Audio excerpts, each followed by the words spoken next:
Salut à tous, aujourd'hui je voulais continuer un peu de parler des web services et aujourd'hui de comment rentabiliser un web service, notamment en utilisant deux services quasiment gratuits qui sont Firebase d'un côté et Stripe de l'autre. Alors Firebase ce sera pour tout ce qui est authentification et base de données. Il faut savoir que c'est un service fourni par Google gratuitement. Bon, on le sait, quand c'est gratuit vous êtes le produit, mais là bon, le produit il est plutôt bon. Enfin, le produit proposé par Google, après bon, vous êtes de toute façon bon, bien sûr.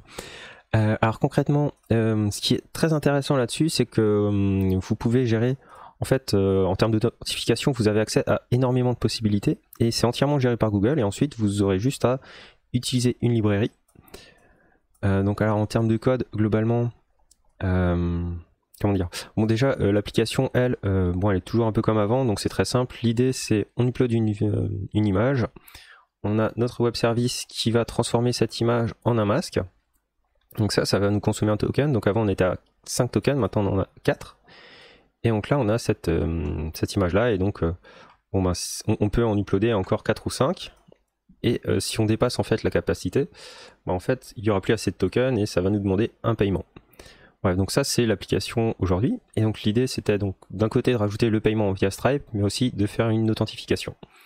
Donc ici, alors malheureusement, ça va prendre un certain temps avant de partir en erreur.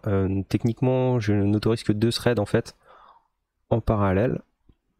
Et là, on a une belle erreur. Ah, c'est l'erreur d'un paiement d'avant. Bref. Et là, en fait, on voit que voilà, on a tenté de mettre plus d'images auxquelles on avait droit. Donc là, maintenant, il faudrait faire un paiement. Alors ici, bon, je fais le paiement vraiment le plus simple avec juste la carte bancaire. Techniquement, en Europe, il faut demander l'adresse de la personne pour la TVA, tout ça. Bon, l'idée c'était de parler rapidement de l'authentification. Alors, j'ai vraiment fait au plus simple. Techniquement, l'authentification, ça fonctionne via ce qu'on appelle Firebase. Donc Firebase nous permet, là, en moins d'une centaine de lignes de code, de récupérer une authentification, de gérer plus ou moins l'inscription de la personne, et derrière, de tout nous faire. Donc tout ça, en fait, il faut savoir que c'est une librairie que j'ai utilisée. Donc en soi, c'est vraiment pas moi qui ai développer ça, j'ai juste utilisé la librairie, c'est Firebase UI, qui va utiliser la configuration de Firebase avec, donc là on lui dit que moi j'ai utilisé l'authentification par email uniquement, tout le reste j'ai désactivé, mais sinon on peut faire s'authentifier une personne via Google ou via Twitter, via GitHub, tout ça. Et donc tout ça, moi j'ai vraiment rien à faire, et donc là on voit que mon utilisateur c'est le loser. Voilà, et donc techniquement je peux aussi gérer la déconnexion. Voilà. Au final, il n'y a pas grand chose à dire si ce n'est que tout est quasiment automatique.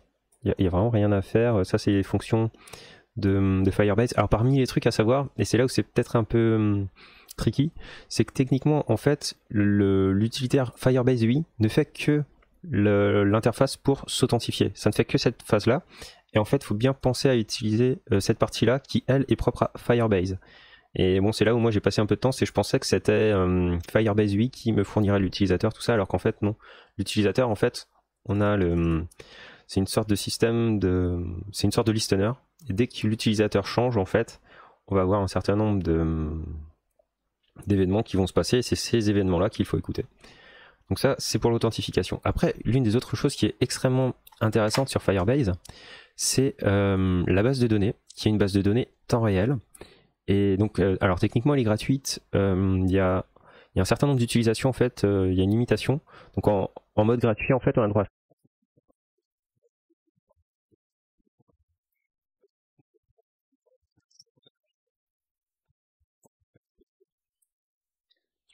surtout que l'idée étant d'être une application payante, au final je pense que c'est très rentable, surtout que il me semble que les prix, alors je sais pas c'est où, mais techniquement en fonction des modes de facturation c'est ou 25$ par mois ou une facturation à l'utilisation ou une utilisation gratuite. Donc techniquement, je pense que dans mon cas le gratuit suffira amplement. De toute façon, l'idée c'est juste de montrer un peu l'application, comment elle fonctionne. Donc ici j'ai ma base de données avec toutes les informations. Alors ce qui est intéressant, c'est que niveau base de données, c'est très simple, on fait un db.collection. Donc ici on tape dans la base de données par exemple users, on va chercher le user ID de la personne, et ensuite on va chercher la sous-collection date, et sur cette date là on va chercher ici l'objet nbupload qui va être en fait ce qu'on va afficher ici. Et donc le nombre d'uploads qu'on a sera affiché là. en tout cas pour l'utilisateur, et quand la personne n'est pas loguée en fait, donc ça c'est si l'utilisateur est logué, et si l'utilisateur n'est pas logué, concrètement on autorise 5 utilisations par jour, et si on dépasse les 5 utilisations par jour, ça déclenche une demande de paiement. D'où bon ben l'inverse en fait, on le fait sur 5 éléments. Et voilà, et donc ce qui est intéressant ici, c'est que je vais mettre donc mon application ici, donc on voit qu'ici on est à 0. N'étant pas authentifié, la base de données, enfin les données seront ici. Alors j'authentifie la personne sur son IP, et donc là on peut voir que la personne a déjà fait ses 5 uploads. Et si je mets un 0 ici, donc là il faut bien comprendre que c'est la base de données qui est là, je fais mettre à jour, instantanément c'est passé à 5. Et ça c'est vraiment impressionnant, c'est que techniquement cette base de données nous permet tout simplement de faire des listeners et de mettre automatiquement à jour les données. Et ça c'est un truc, c'est quand même magique de se dire que ta base de données, ben, elle est en réel, donc là voilà, on peut mettre un peu tout ce qu'on veut et ça réagit automatiquement. Donc ça c'est plutôt cool. Et derrière, une autre chose qui est vraiment très intéressante là-dessus, ce sont les règles. C'est-à-dire que sur ta base de données, tu peux mettre des règles logiques. Par exemple ici, sur la base de données des personnes non authentifiées, l'idée c'est que si la ressource existe, donc là en fait, bon, en termes de code, ça signifie que concrètement, bon, je ne vais pas rentrer en détail, mais ici on a donc l'URL de nos données, qui est donc une house, et ici notre donnée. Donc ici, cette valeur-là, ce serait cette chose-là, donc cette ressource ici. Et ce qui est intéressant, c'est que derrière, je peux vérifier la valeur des données en base de données ou dans la requête pour ensuite faire un traitement et l'autoriser ou pas. Ce qui fait que derrière, mon application, elle peut tomber en erreur depuis la base de données. Et donc concrètement, ça signifie que tes données, tu peux les utiliser depuis n'importe où, c'est-à-dire depuis une application Python ou une application JavaScript. La partie logique de tes données va toujours être validée par ces règles-là. Ce qui fait qu'ici, par exemple, une personne qui est authentifiée pourra créer un document, et une fois qu'elle est identifiée, il faudra que le document qu'elle modifie soit le sien. Ce qui fait que quelqu'un qui est authentifié sous un autre nom ne pourra pas accéder à un autre utilisateur que lui-même. Ce qui en soi, bon, c'est un peu la base. Mais ça, en fait, c'est géré directement depuis cette base de données-là. Donc toute cette partie logique, vous n'avez pas forcément besoin de la faire, puisque si jamais vous ne respectez pas ça, en fait, il y aura une erreur de permission. Donc toute cette partie-là est gérée depuis cette base de données. Donc ça gère en partie l'intégrité de vos données, la sécurité de vos données, et bon, ben, techniquement, l'accès aux données, qui techniquement est fait en temps réel. Et ça c'est intéressant parce qu'en plus ici, donc là, bon, j'accède à mes données depuis mon application JavaScript, hein. Ici on est dans mon application en JS, et derrière, en Python, j'accède aussi à ma base de données pour faire les paiements. Ici, si le paiement est effectué, je vais remettre en fait un upload à 0 sur cette personne, et derrière elle pourra réuploader des images sur ici 5 éléments. Et donc ça en fait c'est assez intéressant, c'est que tu peux gérer ta base de données depuis à peu près n'importe où, et tes données seront toujours vérifiées depuis cette chose là. Donc concrètement on a vu les données et l'authentification. Derrière, donc la deuxième partie donc de cette vidéo concerne les paiements. Alors pour les paiements c'est très simple, donc ici on va tenter de réuploader une image, tac, donc là il va falloir payer. Et ici, donc on a cette interface-là. Alors cette chose-là, c'est assez intéressant parce qu'en fait, cet élément-là est directement pris en charge par Stripe. Donc c'est pas moi qui ai développé cette partie-là. Tout ça en fait, c'est Stripe. Donc quand on télécharge la librairie Stripe, ou quand on utilise plutôt la librairie Stripe, eh bien, on va avoir accès à cet élément qu'on va ensuite mettre sur l'ID card élément, donc sur ma page web. Ma page web elle est là, et donc mon paywall est ici avec le card élément, et ici en fait ça va se faire remplir par cette chose là. Donc lui va ensuite gérer tout ce qui est carte bancaire, et ce qui est intéressant c'est qu'il nous fournisse des cartes bancaires de test. Donc ici c'est une carte bancaire bidon, hein, n'essayez pas de faire ça chez vous. Donc techniquement vous avez accès à toutes ces cartes là sur l'environnement de test, et uniquement sur l'environnement de test, et ensuite on peut payer.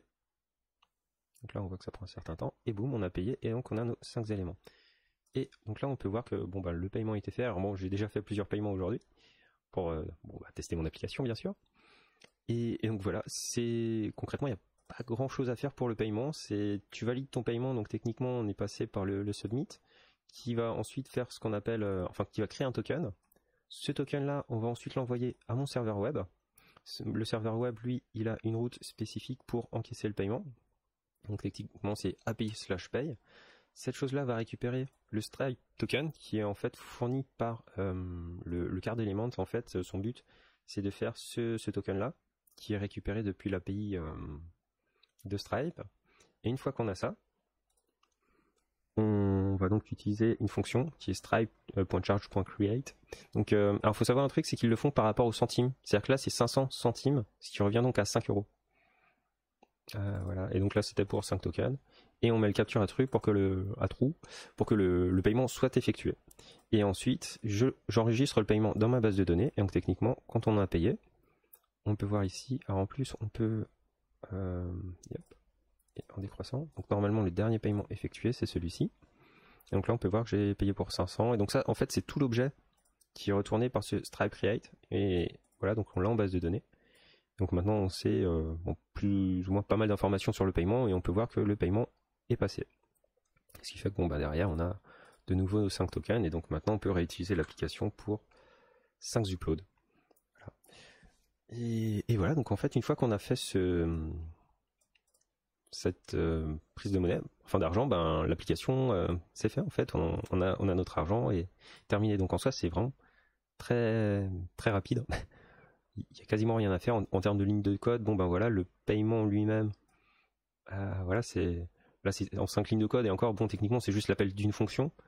Ensuite, côté implémentation, alors il y a un peu de code à avoir pour monter l'élément de carte et ensuite ici c'est juste du style, c'est pour bloquer les images, bloquer certaines actions, pour faire comprendre à l'utilisateur qu'il est censé payer. Et donc on met un fond, on active différents éléments. Mais au final, c'est vraiment très rapide à faire. Et je suis vraiment choqué de se dire que voilà, en quelques lignes de code, tu as un système de paiement et puis derrière, une base de données qui est quand même très fonctionnelle, en temps réel, et facile d'accès et sécurisée. Donc voilà, c'est tout pour aujourd'hui.